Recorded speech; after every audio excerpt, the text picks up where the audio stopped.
بسم اللہ الرحمن الرحیم۔ رمضان المبارک کے مہینے میں دو دوست احمد اور عمر گاؤں کے ایک چھوٹے سے اسکول میں پڑھتے تھے۔ دونوں بہت اچھے دوست تھے اور ہمیشہ ایک دوسرے کی مدد کرتے تھے۔ رمضان کا مہینہ آیا تو احمد اور عمر نے فیصلہ کیا کہ اس بار وہ رمضان میں زیادہ سے زیادہ عبادت کرے۔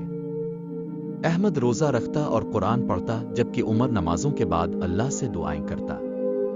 ایک دن احمد نے عمر سے کہا، آج ہم دونوں ساتھ میں افطار کریں گے اور اللہ کا شکر ادا کریں گے۔ عمر نے کہا، جی ہاں، ہم اللہ کا شکر ادا کریں گے اور اپنے گناہوں کی معافی مانگیں گے۔ رمضان کے آخری عشرے میں دونوں دوست مل کر صدقہ دینے گئے اور غریبوں کی مدد کی۔ انہوں نے سوچا کہ رمضان کا مقصد صرف روزہ رکھنا نہیں، بلکہ دوسروں کی مدد کرنا اور اللہ کی رضا کے لیے نیک عمل کرنا ہے۔